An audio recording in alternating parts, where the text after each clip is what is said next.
Welcome to the GSMC Financial News Podcast, the show that delves into the ups and downs of the stock market, changes in the economy, and news from the worlds of real estate and technology. From breaking news on the New York Stock Exchange, NASDAQ, or the overseas market, to updates on the bond market, if there's money to be made, we've got you covered.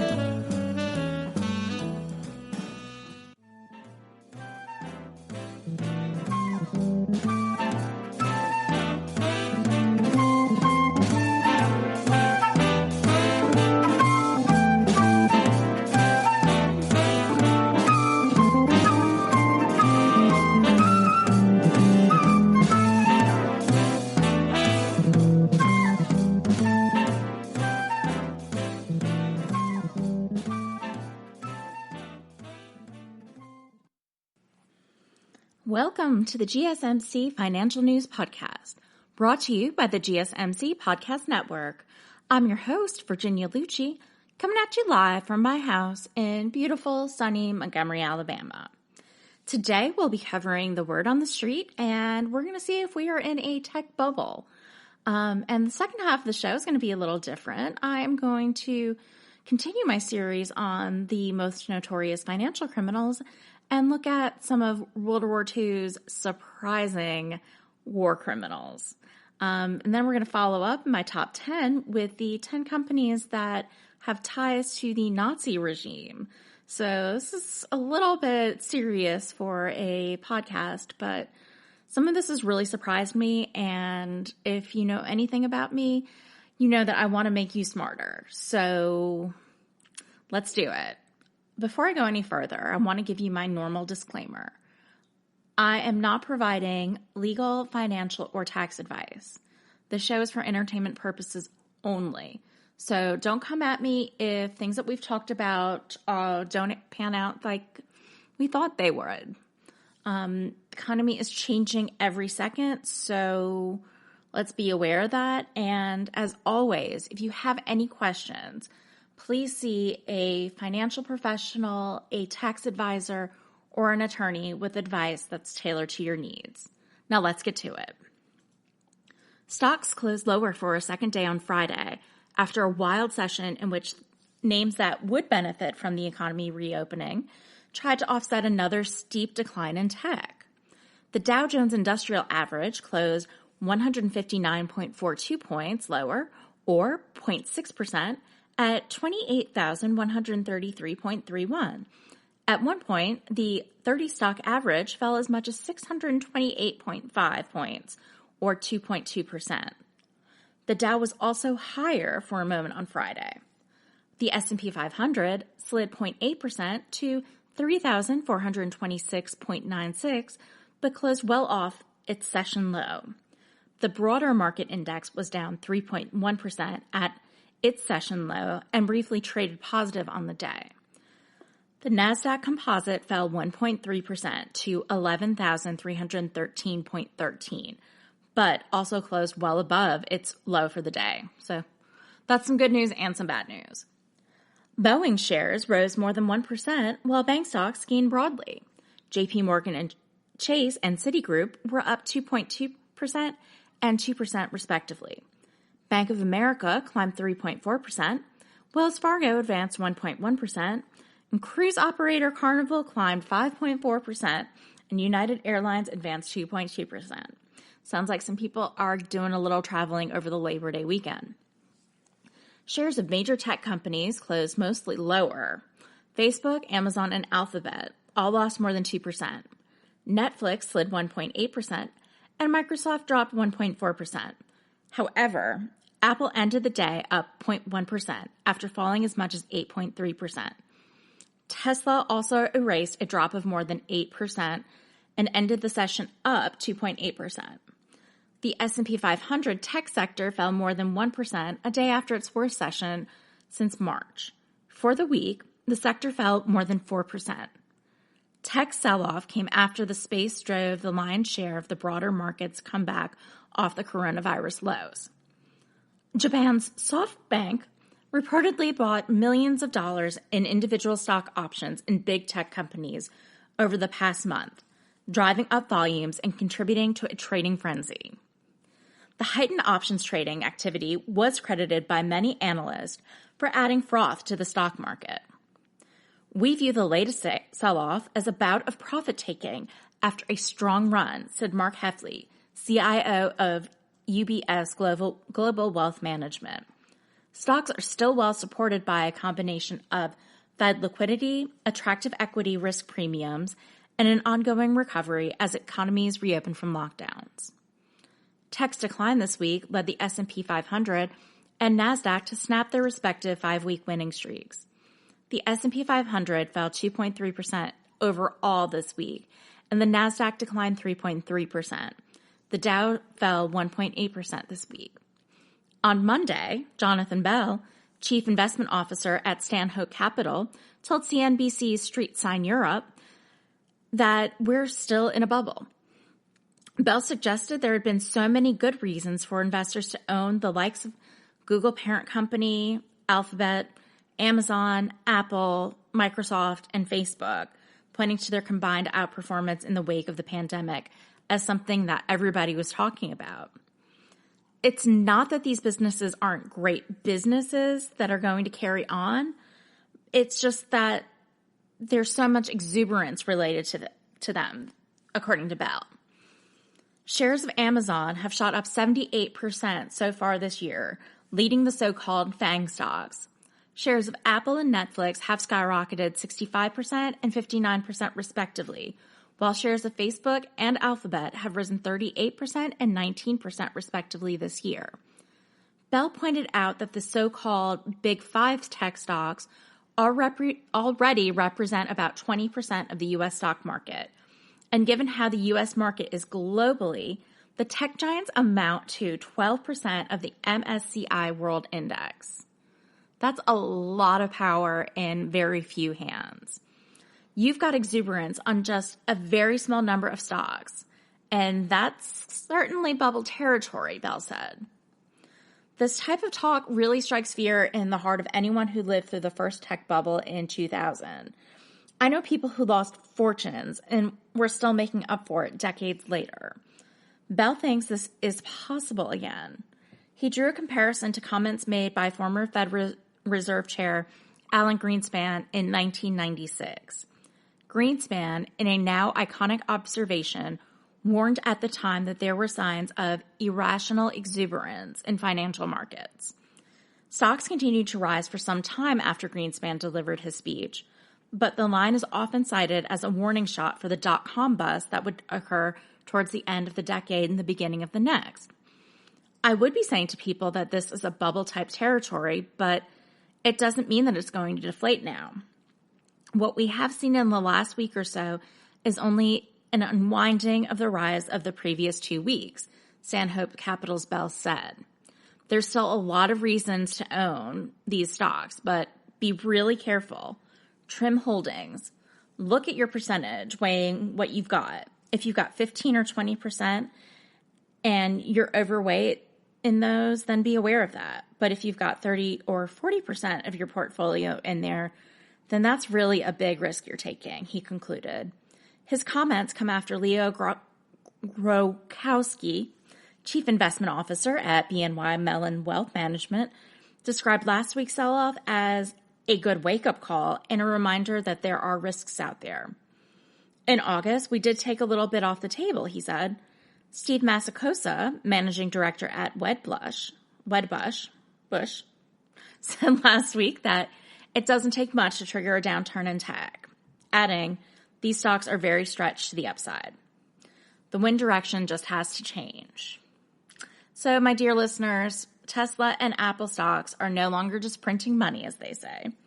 In fact, when the S&P Dow Jones indices announced changes to the S&P 500 index effective at the open of trading on September 21st, the list did not include Tesla, which was in the running to join the elite index. The S&P Dow Jones indices rebalances the index on a quarterly basis, adding new names and kicking others out. To be considered for the index, a company needs to meet certain benchmarks, including 4 consecutive quarters of profitability, but inclusion is ultimately up to the discretion of the S&P committee. After Tesla's last earnings report, in which it reported its fourth straight quarter of positive earnings, the carmaker became eligible for the index. But Tesla shares plunged 7% in after-hours trading on Friday after it was excluded from the rebalancing announcement. Tesla stock has seen an incredible run-up this year to date, with its valuation swelling to $390 billion as of Friday. The company recently enacted a 5-to-1 split of its stock, effective on Monday of this week. Well, actually last week. Tesla shares closed at $418.32 on Friday. On Wednesday, an SEC filing showed that Bally Gifford, the largest outside shareholder in Tesla, cut its stake in the car maker to less than 5% of Tesla, down from 6.32%, according to data from FactSheet. New Construct CEO David Traynor calls Tesla the most dangerous stock on Wall Street and says the fundamentals do not support such a high price and valuation.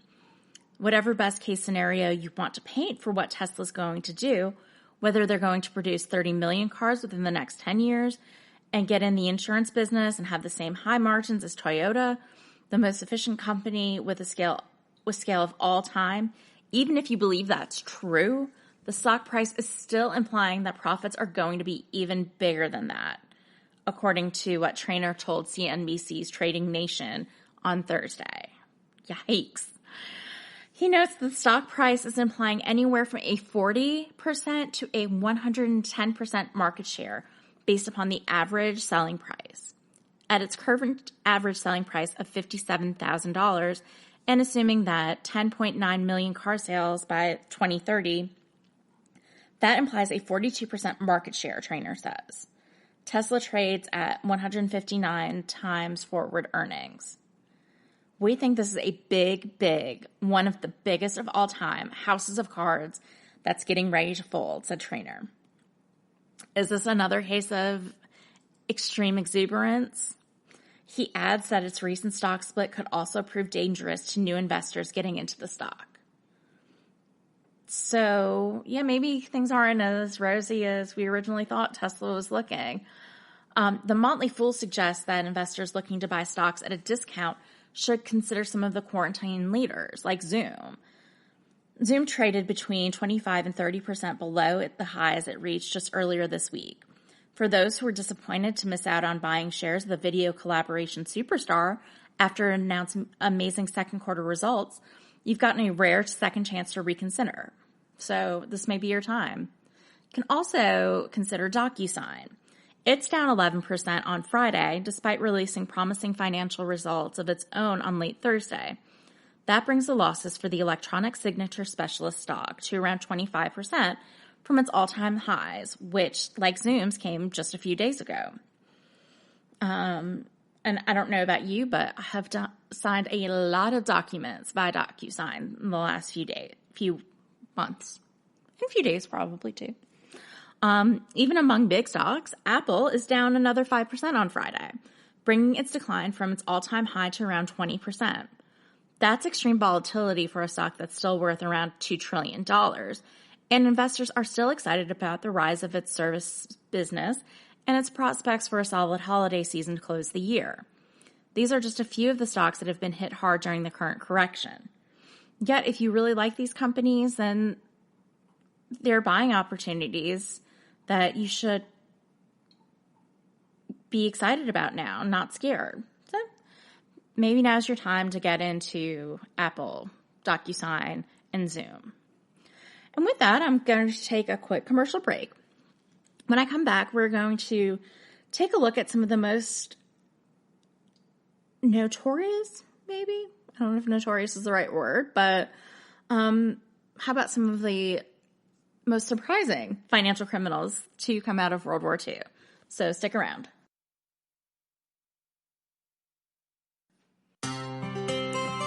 Are you a business owner? Someone interested in the latest news that might affect your business? Then check out the GSMC Business News Podcast, a show dedicated to keeping you up to date on all things concerning business, technology, and the stock market. Get a head start on the day as we keep you updated on the latest goings-on Wall Street, money, jobs, and technology. The GSMC Business News Podcast has you covered.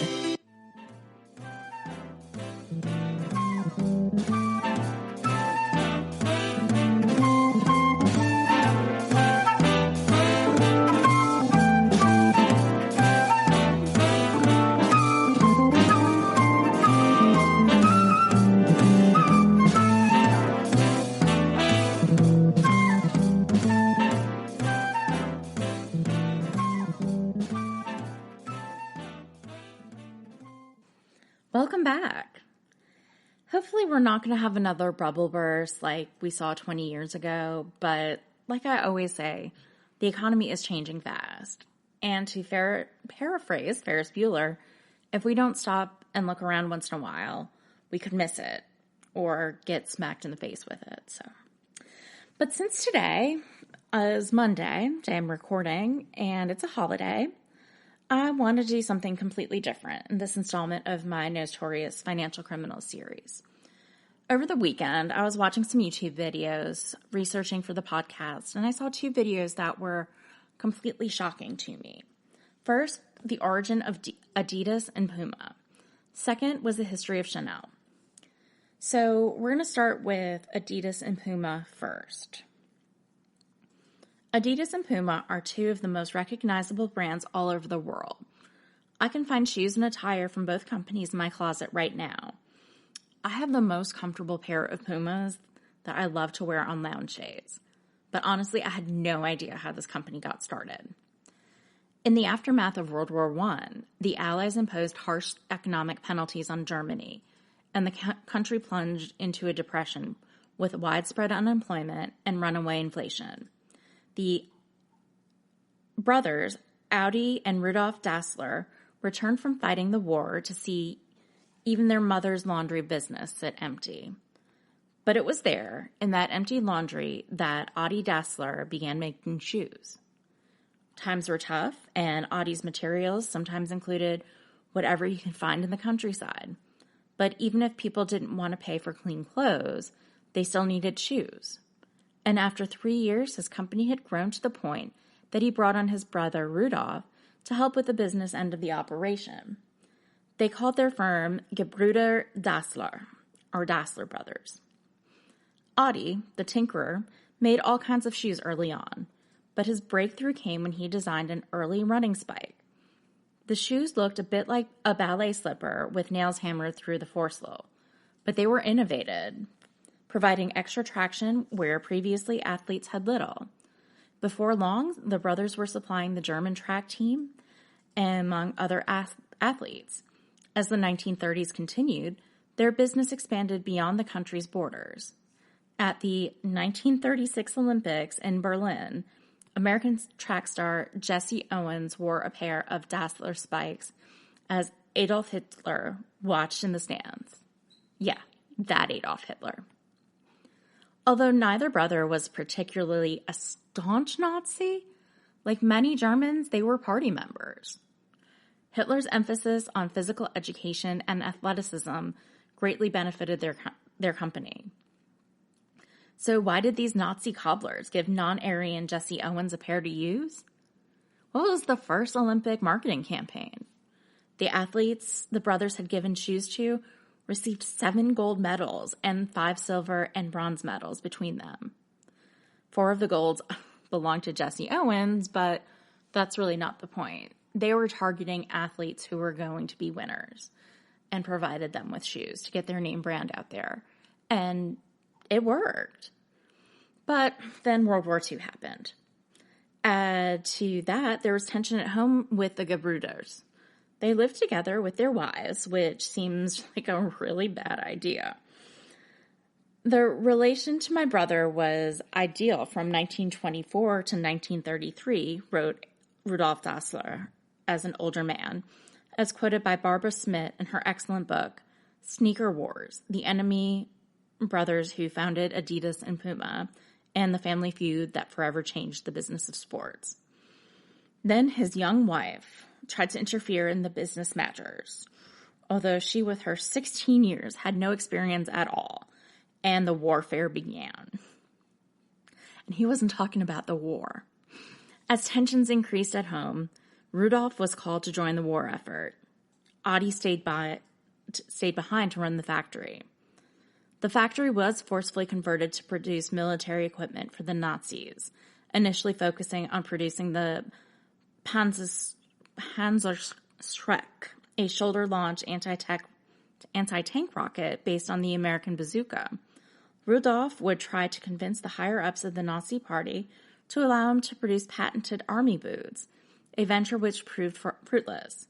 The Dassler factory would continue to produce equipment for the Wehrmacht until the Allies pushed in and captured their town. One rumor claims that Adi had arranged for Rudolph to be called upon by the German army in 1943 as a means of getting him out of the business. Other records suggest that Rudolf Dassler had voluntarily enlisted.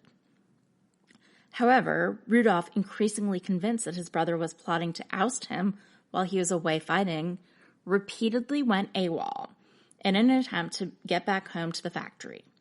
When Rudolph finally deserted in 1945, Adi Dassler reportedly snitched the Allies about his brother's whereabouts, resulting in his imprisonment. Another rumor posits that the two brothers and their families were forced into the same shelter during an Allied bombing. When he saw Rudolph and his family in the shelter, Adi Dassler allegedly exclaimed, "The dirty are back again." Adi was likely referring to the planes, but Rudolph took it as a personal offense against him and his family. After the war, during the period of American-led denazification, paranoia on both sides of the family had increased to the point where the brothers and their wives performed a kind of morbid one-upmanship, each trying to make the other seem like a bigger Nazi than he actually was. Rudolph was suspected to be part of the group of higher-level Nazis and thus was interrogated by the Americans at the end of the war, being held at an internment camp in Hammelburg until his release on July 31st, 1946, after the investigation into his Nazi background proved fruitless. Adi wouldn't get off scot-free either. He was also taken into custody by those leading the denazification campaign and trialed for his cooperation. After some deliberation, Adi was declared to be a Belatzeter, the name given to the category of those who profiteered off the Nazi regime.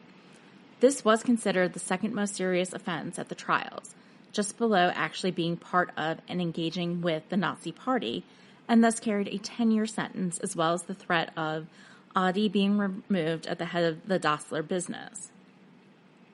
His early cooperation with the Hitler Youth and Nazi membership was used as proof of this high-level conviction.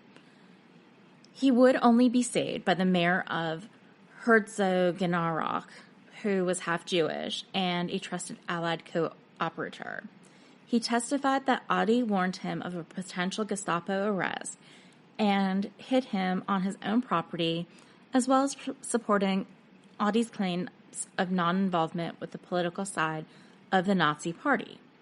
As a result, he was reclassified to a lower rank of offender, a minder belasteter, translated lesser offender, which still carried a 2 to 3 year sentence, which could lead to Adi still losing control of the Dassler business, something his brother Rudolph sought to exploit. During Adi's appeal to lower his status from minder belaster, Rudolph would submit a declaration that said that Adi had organized the production of weapons himself and for his own profit rather than being forced to, and that Rudolph resisted the change in production, but he wasn't present to personally put a stop to the changes as he was conscripted into the Wehrmacht in 1943. This would be proven false by the financial record of the business, which showed a 100,000 German mark loss during the period of weapon production. Adi's wife, Katha Dassler, would contest most of Rudolph's claims, successfully leading to her husband's downgrade to Mittelalfer, which is translated as follower, meaning that he could continue to manage the shoe factory, although some supervision from the denazification board was still required. On February 3rd of 1947, Adi was formally allowed to resume his management of the firm.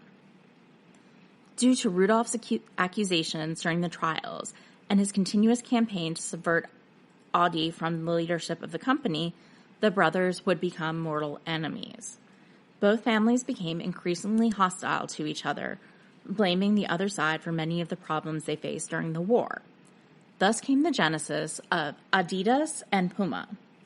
The schism between the two brothers, though, had grown so palpable that it literally split the hometown in two. Sportfabrik Gebrüder Dassler was broken into two companies. The year 1947 gave birth to what we know now as Adidas and Puma. Adi, still having control of the previous Dassler shoe factory, sought to rebrand and thus came up with Adi's nickname, and Das from his last name, creating Adidas. A.G. Rudolph also wanted to create a brand and took a similar route as his brother, initially creating Rudolph. Ru from his first name and Da from his last, something he would later change, finally coming up with the name Puma. Puma Schuhfabrik Rudolf Dassler, which just means Rudolf Dassler's Puma Shoe Factory. Nearly everyone in the town was employed by either company, and Herzogenaurach was consequently dubbed the town of bent necks, because each faction would eye one another for telltale marks of the other brand. The brothers themselves didn't speak to each other for years. It's often written that they never talked to each other again, but according to Smith, they met a handful of times late in life, at the Frankfurt airport, at a hotel in nearby Nuremberg, but we don't know. How much the reconciliation took place is really hard to say. When Rudolph was on his deathbed in 1974, his brother was invited to talk to him one last time. Adi declined. So today when you walk through the town, you wouldn't know it had once been segregated. You might not even know the town had anything to do with sports at all, except for the bronze statue in the town square, which features two young boys cobbling together some shoes with an older man.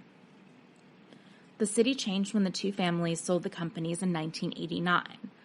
The companies have since globalized, offshoring much of the manufacturing. If you go to the parking lot of Adidas and look at the license plates, there are French plates, there are Dutch plates. The workers aren't in town anymore. Most live in Nuremberg.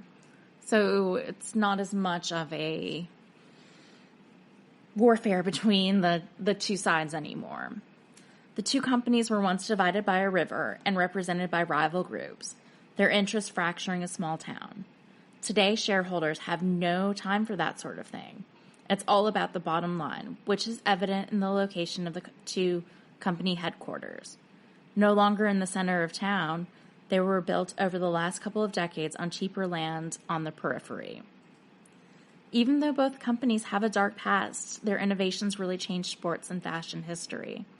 Adi Dassler revolutionized the sports shoe with his screw-in studs, something that would go down in history as the West Germans performed a miracle comeback against the Hungarians while debuting Adi's innovation in 1954, winning the match 3-2, permanently securing both Adi and his company a spot in the history books. But honestly, after learning this, I don't think that I can look at my Adidas and Puma attire the same way again. History is funny like that. So, yeah. In my next segment, I'm going to share with you Coco Chanel's Nazi criminal ties.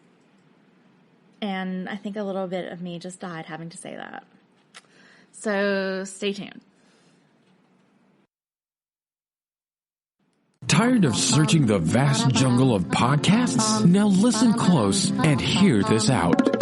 There's a podcast network that covers just about everything that you've been searching. Hey! The Golden State Media Concepts Podcast Network is here. Nothing less than a podcast bliss with endless hours of podcast coverage. From news, sports, music, fashion, cooking, entertainment, fantasy, football, and so much more. So stop lurking around and go straight out to the Golden State Media Concepts Podcast Network. Guaranteed to fill that podcast itch. Whatever it may be. Visit us at www.gsmcpodcast.com. Follow us on Facebook and Twitter, and download us on iTunes, SoundCloud, and Google Play.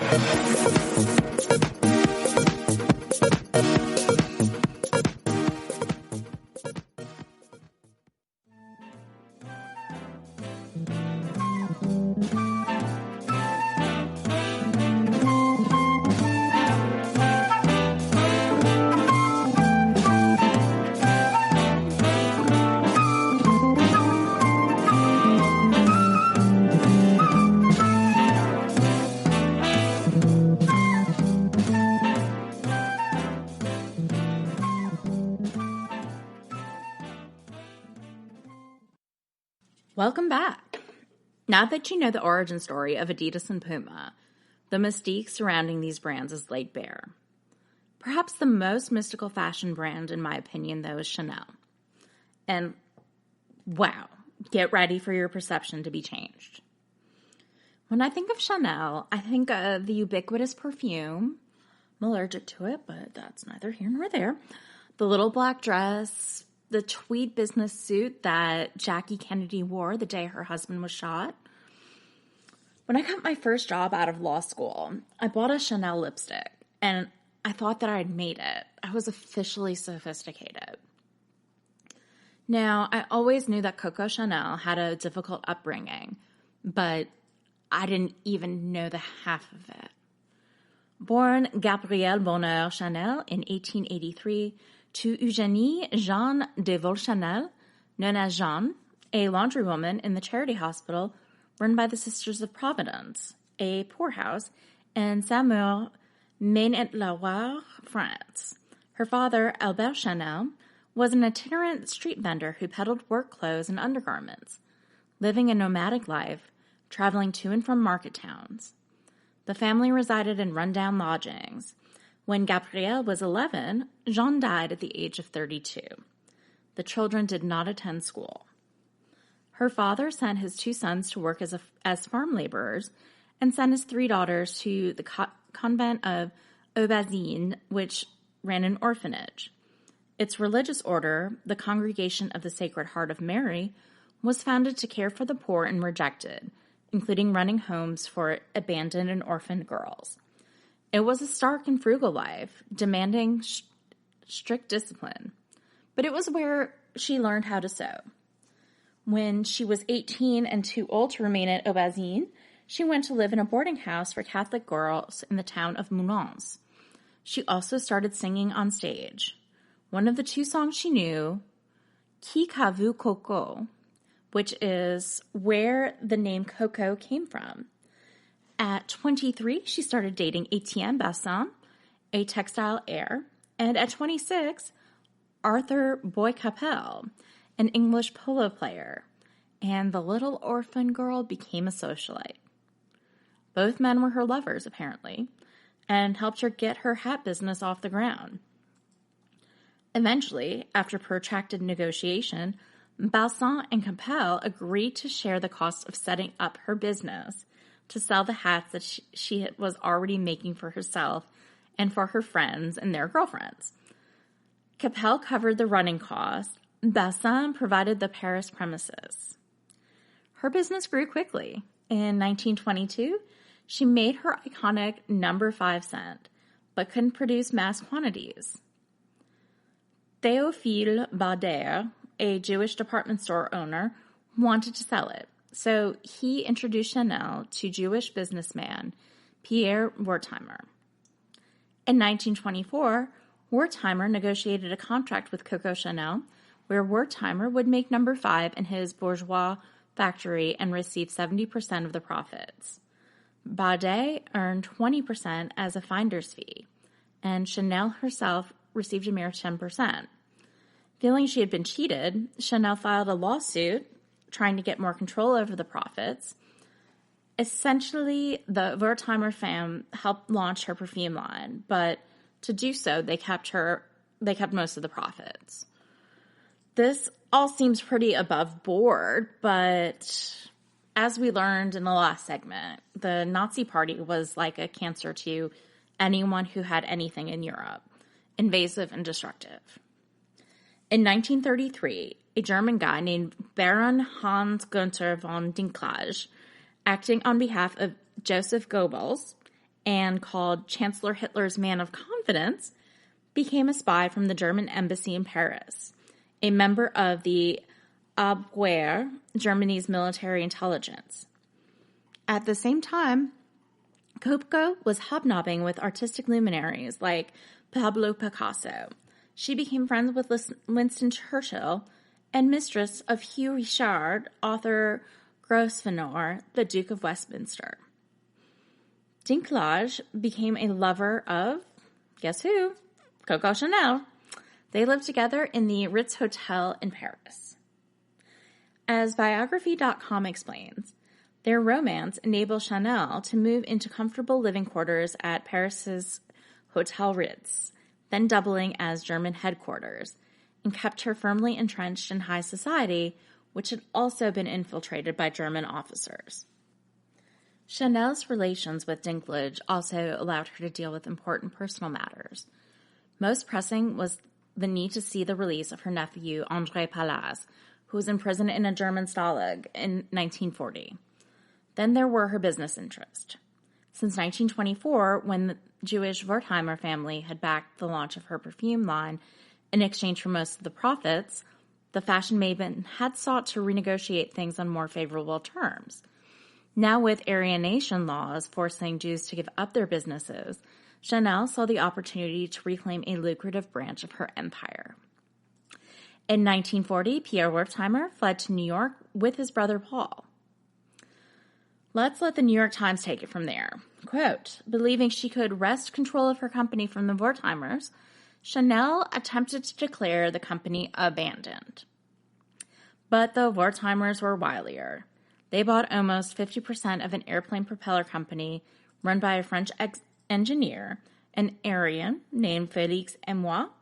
When Chanel betrayed them, the Wertheimers signed Les Parfums Chanel over to Émoi, a collaborator who sold arms to the Nazis. It worked. The Germans left Les Parfums Chanel alone. When the war was over, Émoi gave the company back to the Wertheimers. She's just so glamorous. But then she actually joined the Nazi efforts, worked with them, became one. Dinklage introduced his lover to another prominent Abwehr agent, Baron Louis de Wafron, who allegedly promised to help Chanel free her nephew in exchange for her service to Berlin. Sometime in 1941, Chanel was registered as Agent F-7124 with the codename of Westminster after her former flame. How sweet. Tasked with obtaining political information from colleagues in Madrid, Chanel traveled to the Spanish city for a few months in mid-1941 with Wolf Forland under the guise of business dealings. According to Hal Vaughan's book, Sleeping with the Enemy, there is a record of her dinner with British diplomat Brian Wallace, during which she casually discussed life in occupied Paris and the animosity the French and the Germans held towards each other. It's unclear whether Chanel's interactions in Madrid moved the needle in any way, but they were apparently enough to impress Abwehr, her supervisors, and earn the release of Pallas. Sometime between 1943 and early 1944, with the tide turning against Germany, Chanel was tapped for another mission by General Walter Schellenberg of the SS. Named Operation Modelhut, German for model hat, she was to use her personal connection to Churchill, now England's Prime Minister, to relay the word that many SS senior officers were seeking an end to the bloodshed. Chanel arranged for the release of Vera Lombardi, a mutual friend of hers and Churchill, from an Italian prison. They traveled to Madrid with Dinklage, where Lombardi was instructed to hand over Chanel's letter to Churchill at the British Embassy. However, this plan was blown up when Lombardi announced Chanel and her associates as German spies. Lombardi was taken back into custody, though Chanel managed to safely return to Paris. Chanel escaped punishment and erased evidence of her actions that tied her to Abwehr. In August of 1944, a few months after the Madrid fiasco, French forces reclaimed Paris from the Germans. With her reputation as a horizontal collaborator, Chanel was taken in for questioning before the Free French Purge Committee, though she was released in short order and promptly fled to Switzerland. According to Chanel's grandniece, Gabrielle Pallas Labrune, when Chanel returned home, she said, "Churchill had freed me." The extent of Churchill's intervention for Chanel after the war became a subject of gossip and speculation. Some historians claim that people worried that if Chanel were forced to testify about her own activities at trial, she would expose the pro-Nazi sympathies and activities of certain top-level British officials, members of the society elite, and the royal family. Vaughan writes that some claim that Churchill instructed Duff Cooper, British ambassador to the French Provisional Government, to protect Chanel. Requested to appear in Paris before investigators in 1949, Chanel left her retreat in Switzerland to confront testimony given against her at the war crime trial of Baron Louis de Vaufrelin, a French traitor and highly placed German intelligence agent. Chanel denied all the accusations. She offered the presiding judge, Leclerc, a character reference. "I could arrange for a declaration to come from Mr. Duff Cooper," she said. Chanel's friend and biographer, Marcel Heydrich, said of her wartime interaction with the Nazi regime, "If one took seriously the few disclosures that Mademoiselle Chanel allowed herself to make about those black years of occupation, one's teeth would be set on edge." Okay. Churchill and Chanel's friendship marks its origin in the 1920s with the eruption of Chanel's scandalous beginning when falling in love with the Duke of Westminster. Churchill's intervention at the end of the war prevented Chanel's punishment for spy collaborations and ultimately salvaged her legacy. According to Sleeping with the Enemy, Chanel also took care to erase evidence of her actions wherever possible. Upon learning that an ailing Schellenberg was planning to publish his memoir, Chanel paid his medical bills and ensured his family was on sound financial footing. The subsequent memoir had absolutely no mention of our favorite designer. Ultimately, Chanel never endured any ramification for her wartime dealing with the Nazis. She made a celebrated return to the fashion world in 1954, aided by the very same Wertheimer family she had fought for so many years, and lived out her years as a celebrity before her death at the Hotel Ritz in 1971. According to Edmond Charles Roux, Chanel had become tyrannical and extremely lonely late in life. In her last years, she was sometimes accompanied by Jacques Charlotte and her confidant Lilou Marquin. A faithful friend was also Brazilian Aimé de Heren, who lived in Paris 4 months a year at the nearby Hôtel Meurice. The former rivals shared happy memories of times with the Duke of Westminster. They frequently strolled through central Paris together. So, as 1971 began, Chanel was 87 years old, tired and ailing. She carried out her usual routine of preparing the spring catalog. She had gone for a long drive the afternoon of Saturday, January 9th. Soon after, feeling ill, she went to bed early.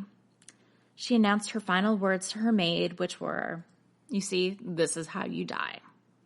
She died on Sunday, January 10th, and her funeral was held at the Église de la Madeleine. Her fashion models occupied the first seats during the ceremony, and her coffin was covered in white flowers, camellias, gardenias, orchids, azaleas, and a few red roses. Her grave is in the Bois de Vaux Cemetery in Lausanne, Switzerland. Most of her estate was inherited by her nephew André Pallas, who lived in Switzerland, and his 2 daughters who lived in Paris. To be fair, the whole Nazi thing wasn't really discovered until 2011. But still, Chanel should be canceled. Sorry. At this point, I'd rather have Versace. Maybe we could do another segment on Gianni Versace at some point. So, we're not taking surprise again. I want this episode's top 10 to be 10 famous brands that had Nazi ties during World War II. So that's going to be coming up right after the break. Do you work in the world of marketing and advertising? Are you a media buyer or the owner of an agency? Have you been looking for a podcast to help stay on top of all the goings on of those worlds? The GSMC Marketing News Podcast is dedicated to keeping you up to date on all things concerning marketing and advertising. Get the latest marketing news, from what major businesses have planned for the coming year to the newest trends in advertising, from podcasts, digital and streaming, to the old standbys of radio, television, and billboards. The GSMC Marketing News Podcast has you covered, whether you're a marketing agent or a business trying to expand your brand.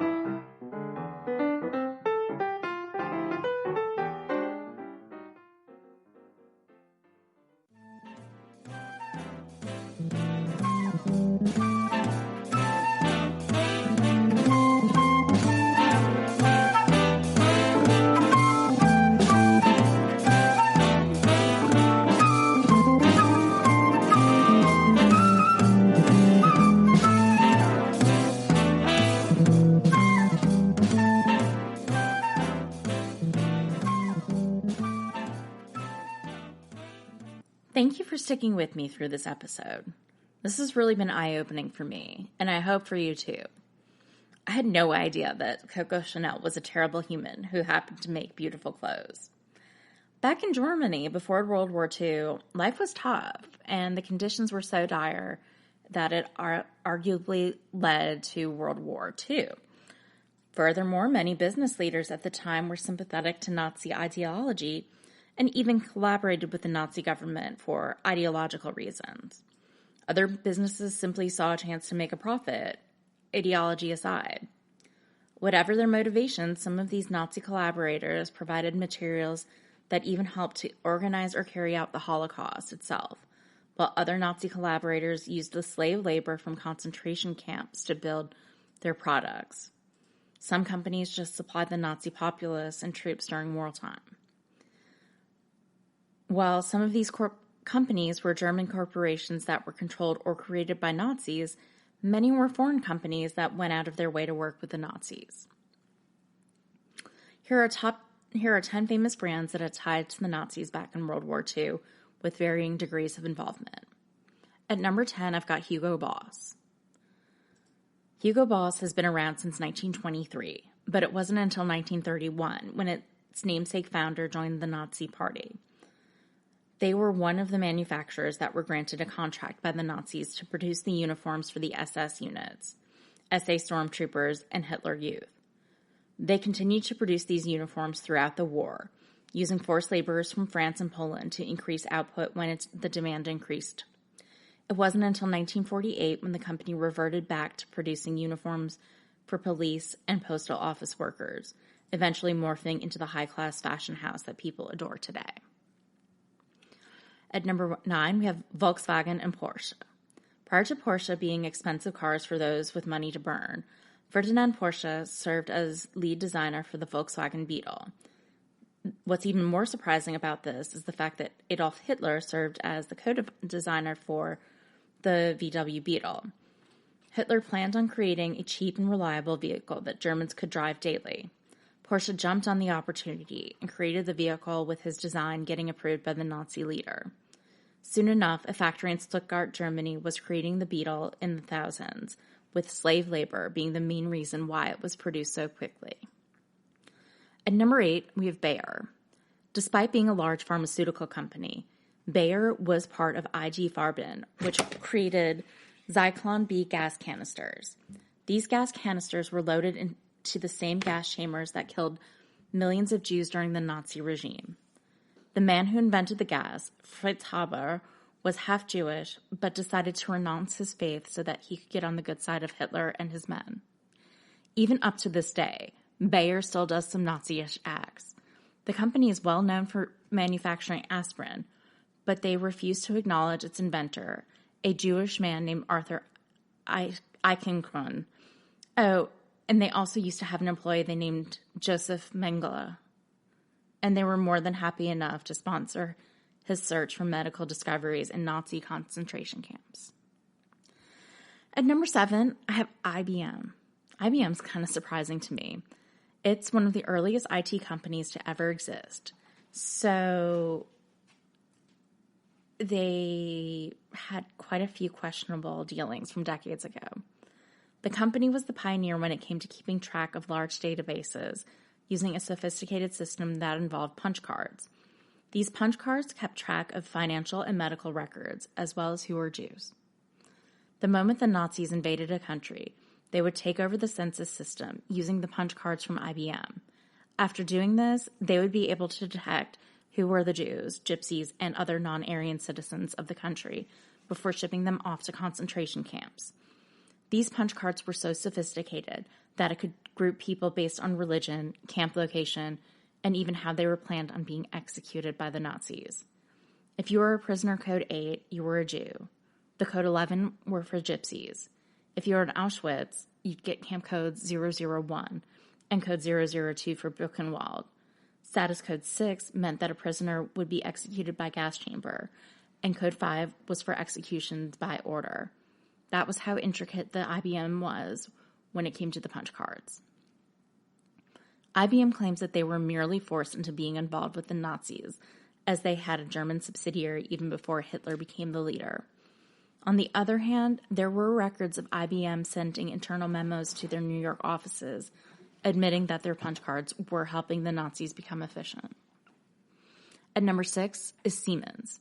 The Siemens company was quick to take advantage of the rise of the Nazis in Germany by building factories near concentration camps in Auschwitz and Buchenwald.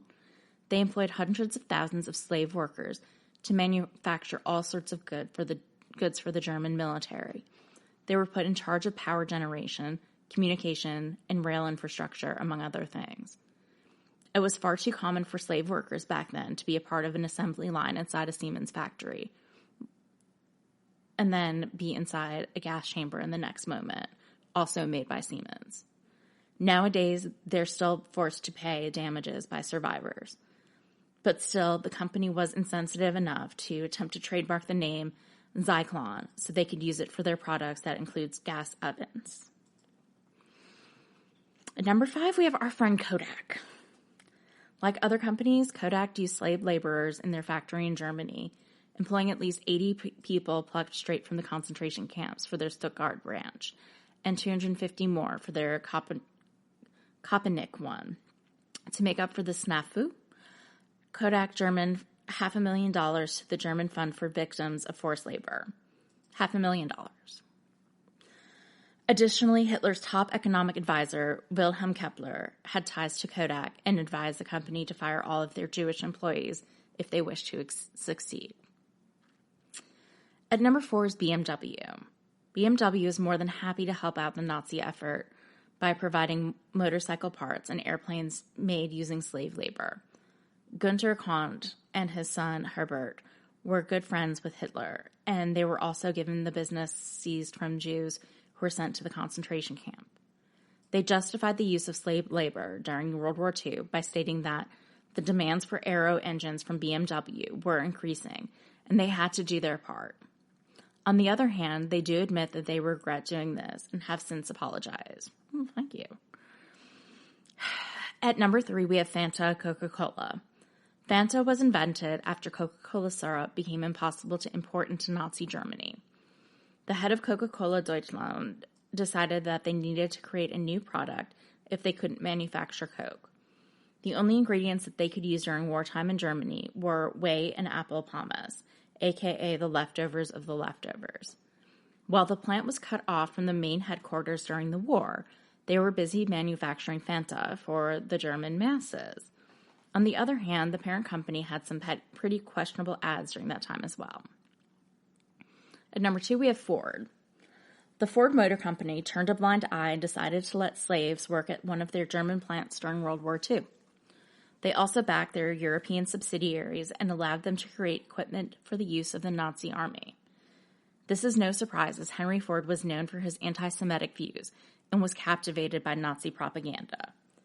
The founder was also mentioned in Mein Kampf and was praised by Hitler, even having a portrait of Ford above his desk to serve as his inspiration. Henry Ford was also a recipient of the Grand Cross of the German Eagle, the highest honor that Nazis could give to non-German folks. And number 1. The number 1 pick blows my mind, as much as Chanel, Adidas, and Puma. It's the Associated Press. The AP is an American news agency and photo agency service that is heavily used by many of the largest news organizations around the world today.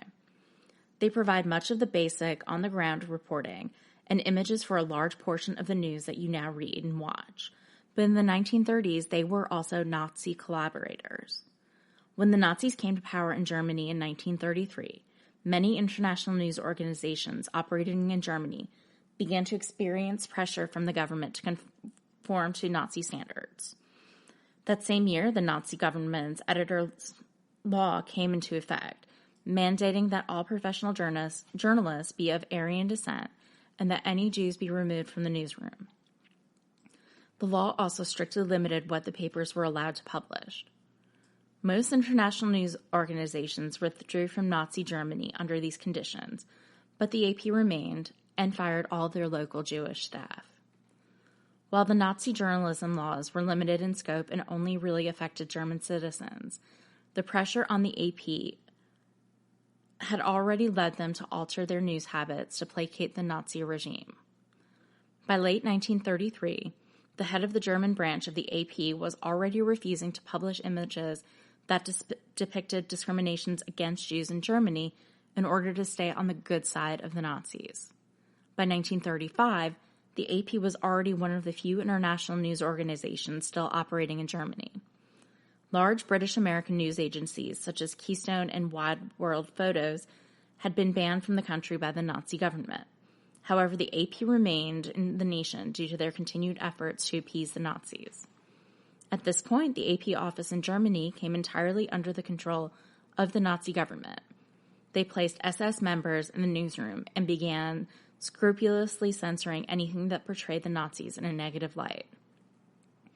In its capacity as a photo news service, the AP knowingly sold the Nazis images of Jews from inside Germany and around the world to be used in anti-Semitic propaganda. They were also the leading supplier of images for a propaganda book called The Jews in the USA, and third among the suppliers of photos for the anti-Semitic book, The Subhuman. As part of their photo service, the AP also sold images from Germany to the rest of the world. These images could only leave the country after being inspected by some of the many SS members working in their offices. As a result, the AP was publishing images that showed Nazis as heroic leaders and Jews as subhuman cowards. This collaboration with the Nazi government was unprecedented for a foreign news press service and contributed to the Nazi propaganda both within and outside Germany. So that's pretty heavy. And, you know, when you think of Adidas and Puma and Chanel, you know, you don't think of what these companies were representing and how just even supporting the Nazi regime impacted millions of lives and the millions of lives that were lost in the Holocaust. So I'm not saying that they need to be boycotted or anything, but I want you to be informed about what's going on and what happened in the past. And with that, I am going to bring this episode to a close. It's not the normal uplifting fare that I generally bring you, but I think this is really interesting stuff. Come at me on Twitter at GSMC Financial News and let me know what you think about this. So thank you for listening to the GSMC Financial News Podcast, brought to you by the GSMC Podcast Network. Find us on your favorite podcasting app and give us a nice review. That'll really help us. Also find me on Twitter at GSMC Financial News Podcast. Stay healthy and wear your masks. See you soon. Network. You can find this show and others like it at www.gsmcpodcast.com. Download our podcasts on Apple Podcasts, Stitcher, SoundCloud, and Google Play. Just type GSMC into your favorite podcast app to find all of the shows from the GSMC Podcast Network. From movies to music, from sports to entertainment, from business news to weird news. Please subscribe to the podcast and follow us on Twitter and Facebook. Thank you, and we hope you've enjoyed today's podcast.